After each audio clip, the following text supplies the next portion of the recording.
105वां सर्ग। भरत का श्री राम को अयोध्या में चलकर राज्य ग्रहण करने के लिए कहना। श्री राम का जीवन की अनित्यता बताते हुए पिता की मृत्यु के लिए शोक न करने का भरत को उपदेश देना और पिता की आज्ञा का पालन करने के लिए ही राज्य ग्रहण न करके वन में रहने का ही दृढ़ निश्चय बताना। अपने सऊदों से घिरकर बैठे हुए पुरुष सिंह श्री राम आदि भाइयों कि वह रात्रि पिता की मृत्यु के दुख से शोक करते हुए व्यतीत हुई। सवेरा होने पर भरत आदि तीनों भाई सऊदों के साथ ही मंदाकिनी के तट पर गए और स्नान होम एवं जप आदि करके पुनः श्री राम के पास लौट आए। वहां आकर सभी चुपचाप बैठ गए, कोई कुछ बोल नहीं रहा। तब सऊदों के बीच में बैठे हुए भरत ने श्री राम से इस प्रकार कहा, भैया, पिताजी ने वरदान देकर मेरी माता को संतुष्ट कर दिया और माता ने यह राज्य मुझे दे दिया। अब मैं अपनी ओर से यह अकंटक राज्य आपकी ही सेवा में समर्पित करता हूं। आप इसका पालन एवं उपभोग कीजिए। वर्षा काल में जल के महान वेग से टूटे हुए सेतु की भांति इस विशाल राज्य खंड को संभालना आपके सिवा दूसरे के लिए अत्यंत कठिन है। पृथ्वीनाथ जैसे गधा घोड़े की और अन्य साधारण पक्षी गरुड़ की चाल नहीं चल सकते, उसी प्रकार मुझ में आपकी गति का, आपकी पालन पद्धति का अनुसरण करने की शक्ति नहीं है। श्री राम, जिसके पास आकर लोग जीवन निर्वाह करते हैं, उसी का जीवन उत्तम है और जो दूसरों का आश्रय लेकर जीवन निर्वाह करता है, उसका जीवन दुखमय है। अतः आपके लिए राज्य करना ही उचित है।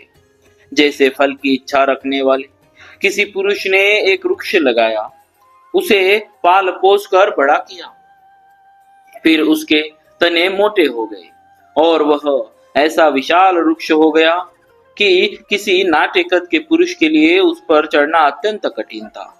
उस वृक्ष में जब फूल लग जाए, उसके बाद भी यदि वह फल न दिखा सके, तो जिसके लिए वह वृक्ष लगाया गया था, वह उद्देश्य पूरा न हो सका।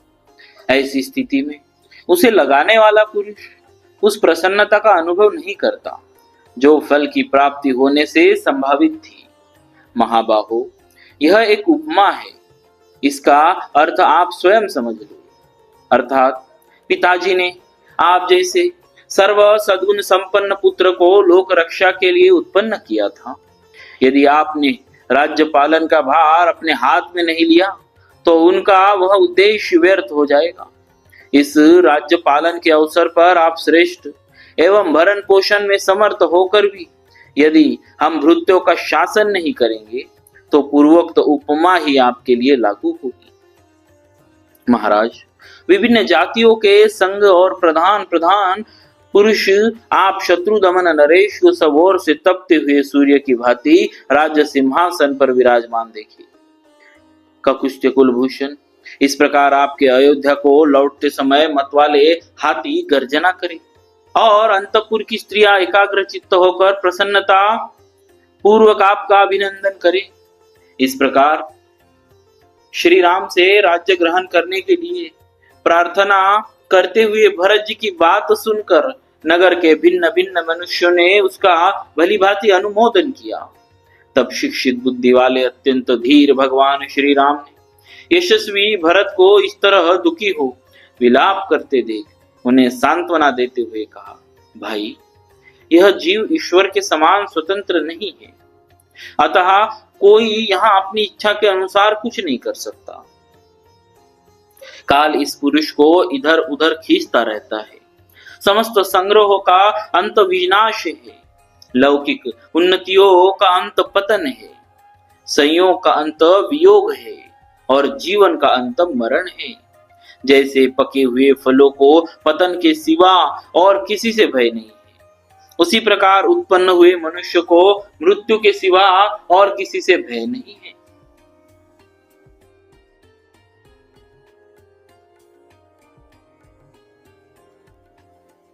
जैसे सुदृढ़ खंबे वाला मकान भी पुराना होने पर गिर जाता है, उसी प्रकार मनुष्य जरा और मृत्यु के वश में पड़कर नष्ट हो जाते हैं।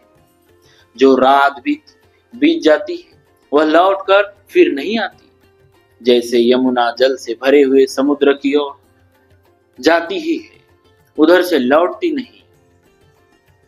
दिन रात लगातार बीत रहे और इस संसार में सभी प्राणियों की आयु का तीव्र गति से नाश कर रहे, ठीक वैसे ही जैसे सूर्य की किरणें ग्रीष्म ऋतु में जल को शीघ्रता पूर्वक सोखती रहती है।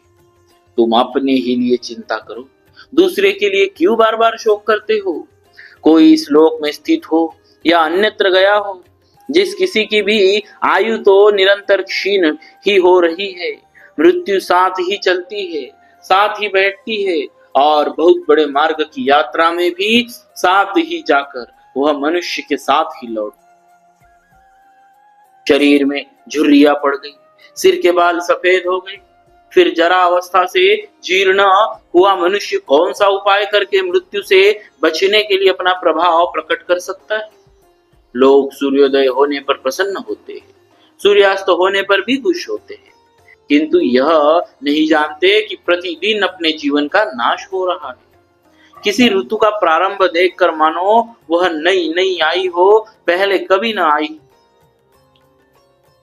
ऐसा समझकर लोग हर्ष से खिल उठते हैं, परंतु यह नहीं जानते कि इन ऋतुओं के परिवर्तन से प्राणियों के प्राणों का आयु का क्रमशः क्षय हो रहा है।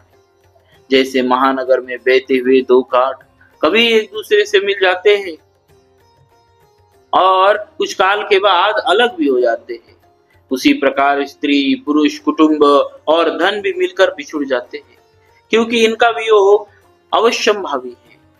इस संसार में कोई भी प्राणी यथा समय प्राप्त होने वाले जन्म मरण का उल्लंघन नहीं कर सकता। इसीलिए जो किसी मरे हुए व्यक्ति के लिए बारंबार शोक करता है, उसमें भी यह सामर्थ्य नहीं है कि वह अपनी ही मृत्यु को टाल सके। जैसे आगे जाते हुए यात्रियों अथवा व्यापारियों के समुदाय से रास्ते में खड़ा हुआ पथिक यो कहे कि मैं भी आप लोगों के पीछे पीछे आऊंगा, और तदनुसार वह उनके पीछे पीछे जाए।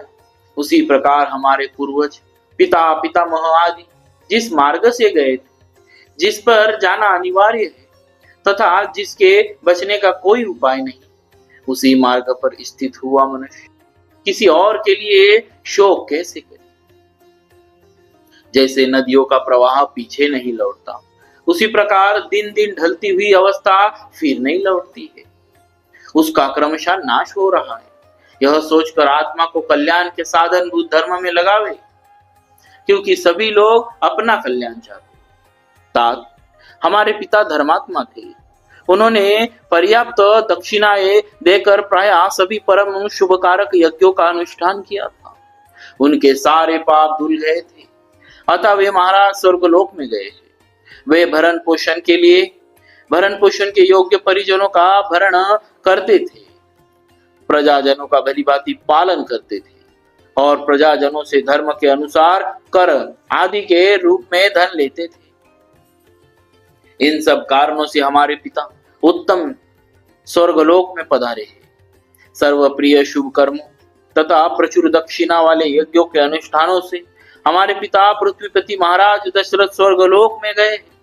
उन्होंने नाना प्रकार की यज्ञ द्वारा यज्ञ पुरुष की आराधना की, प्रचुर भोग प्राप्त किए और उत्तम आयु पाई थी। इसके बाद वे महाराज यहाँ से स्वर्गलोक को पधारे। तात अन्य राजाओं की अपेक्षा उत्तम आयु और श्रेष्ठ भोगों को पाकर हमारे पिता सदा सत्पुरुषों के द्वारा सम्मानित हुए, अतः स्वर्गवासी हो जाने पर भी वे शोक करने योग्य नहीं है। हमारे पिता ने जरा जीर्ण मानव शरीर का परित्याग करके दैवी संपत्ति प्राप्त की है, जो ब्रह्मलोक में विहार करने वाली है। कोई भी ऐसा विद्वान जो तुम्हारे और मेरे समान शास्त्र ज्ञान संपन्न एवं परम बुद्धिमान है, पिताजी के लिए शोक नहीं कर सकता। धीर एवं प्रज्ञावान पुरुषों को सभी अवस्थाओं में ये नाना प्रकार के शोक, विलाप तथा रोदन त्याग देने चाहिए। इसीलिए तुम स्वस्थ हो जाओ। तुम्हारे मन में शोक नहीं होना चाहिए। वक्ताओं में श्रेष्ठ भरत, तुम यहाँ से जाकर अयोध्यापुरी में निवास करो, क्योंकि मन को वश में रखने वाले पूज्य पिताजी ने तुम्हारे लिए यही आदेश दिया है। उन पुण्यकर्मा महाराज ने मुझे भी जहां रहने की आज्ञा दी है, वही रहकर मैं उन पूज्य पिता के आदेश का पालन करूंगा। शत्रुदमन भरत, पिता की आज्ञा की अवहेलना करना मेरे लिए कदापि उचित नहीं। वे तुम्हारे लिए भी सर्वदा सम्मान के योग्य है, क्योंकि वे ही हम लोगों के हितैषी बंधु और जन्मदाता थे। रघुनंदन, मैं इस वनवास रूपी कर्म के द्वारा पिताजी के ही वचनों का, जो धर्मात्माओं को भी मान्य है, पालन करूंगा। नरश्रेष्ठ, परलोक पर विजय पाने की इच्छा रखने वाले मनुष्य को धार्मिक, क्रूरता से रहित और गुरुजनों का आज्ञापालक होना चाहिए। मनुष्य में श्रेष्ठ भरत, तुम्हारे पूज्य पिता दशरथ के शुभ आचरणों पर दृष्टिपात करके तुम अपने धार्मिक स्वभाव के द्वारा आत्मा की उन्नति के लिए प्रयत्न करो। सर्वशक्तिमान महात्मा श्री राम एक मुहूर्त तक अपने छोटे भाई भरत से पिता की आज्ञा का पालन कराने के उद्देश्य से अर्थयुक्त वचन कहकर चुप हो गए। इस प्रकार श्री वाल्मीकि निर्मित आर्ष रामायण आदि काव्य के अयोध्या कांड में 105वां सर्ग पूरा हुआ। बोलिए श्री सीताराम जी महाराज की जय। भक्तोत्सव भगवान की